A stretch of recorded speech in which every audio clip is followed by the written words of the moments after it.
el derrame de chapopote y petróleo que impacta las costas del Golfo de México es, además de una emergencia socioambiental, una crisis de transparencia y de rendición de cuentas que vulnera el derecho de las comunidades costeras a un medio ambiente sano, advirtió Oceana México. Su directora ejecutiva, Renata Terrazas, está con nosotros y mucho le agradezco que nos acompañe para profundizar en este primer saque, pues, que ustedes tienen de los efectos del derrame de hidrocarburos que podrían persistir durante décadas. Renata, bienvenida al programa.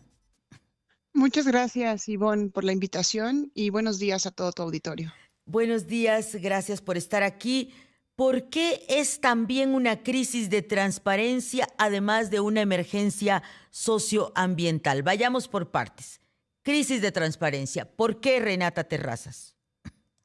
Lo primero que estamos observando es que el gobierno federal no está informando y cuando informa mal. Entonces, hay una pugna por la localización del derrame, si ya está atendido o no, el origen del derrame y hasta las fechas. En su momento, el gobierno federal, por parte del secretario de la Marina, mencionó que el derrame había comenzado a inicios de marzo y que estaba siendo atendido. Sin embargo, investigadores del sistema de monitoreo de hidrocarburos en el mar, o sea, tienen toda la experiencia monitoreando derrames, identificando patrones, o sea, con un comunicado, con información abierta, con investigación científica, demostraron que el 8 de febrero inicia un derrame, identifican con imágenes satelitales una alta concentración de petróleo en la zona que en su momento mencionó el secretario de Marina que era una chapopotera natural. En una de sus conclusiones mencionan que dada la dimensión del derrame y lo que las comunidades ya para entonces habían documentado de la extensión, en ese momento eran 630 kilómetros, no se podía concluir que vendría de una chapopotera natural, ¿no? Claro. Era tan grande Sí. que no podría venir. Y eso lo dice la ciencia. Con esos datos, otras organizaciones de la sociedad civil identifican que hay un barco en la zona donde inicia este derrame, que es la zona de Cantarell. Hay un barco que se suele contratar para reparar ductos y está estacionado arriba de esa zona del derrame por una semana. Esto permite intuir, ¿no? Nos Claro. da información, Inferir. dado todo, exacto, inferir, todo esto porque el gobierno no está comunicando, que se llamó a ese barco a reparar un ducto. Entonces, los datos que las comunidades, que fueron las primeras que empezaron a documentar, ellos al inicio de marzo empezaron a documentar cómo iban viendo el derrame.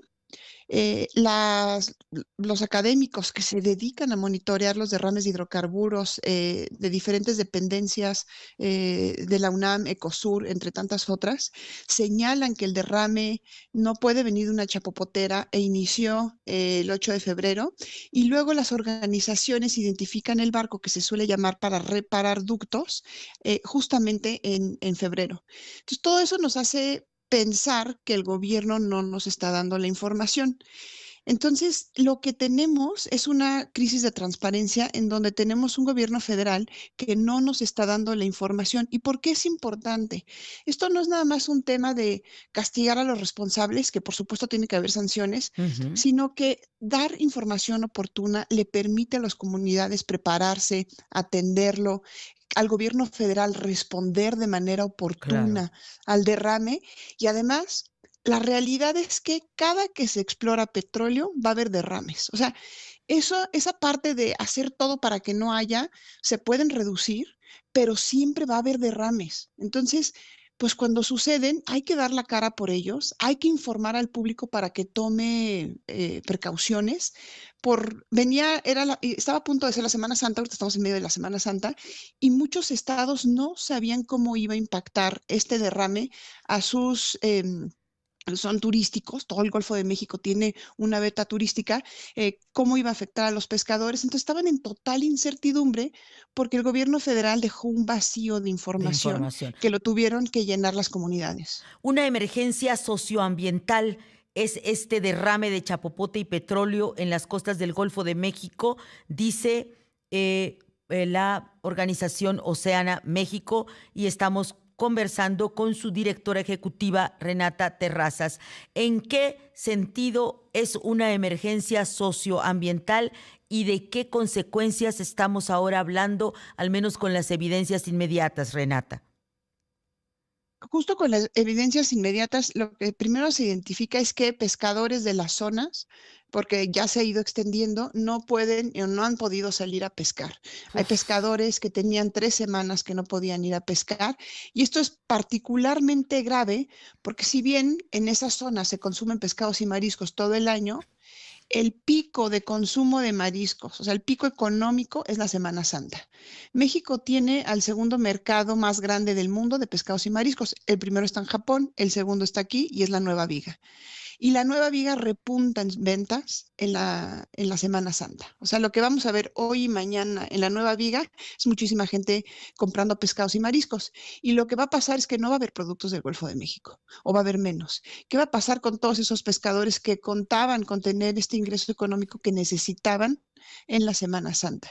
Y por otro lado, tenemos a las comunidades costeras que reciben turismo que se están viendo afectadas porque no está llegando el turismo que estaban esperando. La gente le da miedo y es muy entendible porque además no hay información, te dicen una cosa y luego te dicen otra, no están yendo a las costas. A tener, o sea, y eso lo vamos a saber después, que cómo fue la ocupación y los reportes que hagan los propios estados. Entonces, eso es de la manera más inmediata, pero además viene, muchas comunidades hicieron actos de limpieza sin el equipo adecuado, lo hacían sin uf, guantes, sin cubrebocas, sin ay, nada. Eso tiene efectos a la claro. salud, algunos pequeños, otros a más largo plazo que desconocemos y normalmente no son atendidos. Y además, sí o sí va a tener un impacto ambiental. En algún momento, la secretaria de Medio Ambiente decía que no hay daños graves. Es imposible afirmar que no hay daños graves si no has hecho estudios. Y no se han hecho los estudios.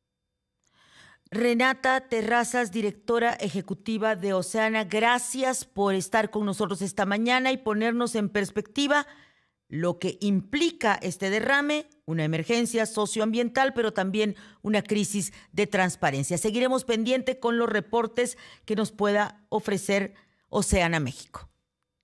Muchísimas gracias a ti por la invitación y desde Oceana le estaremos dando seguimiento a la información que esté poniendo el gobierno sobre la mesa, lo que estén haciendo también las comunidades y en redes sociales pueden seguir justo todo este monitoreo @Oceana México. Muchísimas gracias. Así lo haremos, Renata Terrazas. Gracias por su trabajo.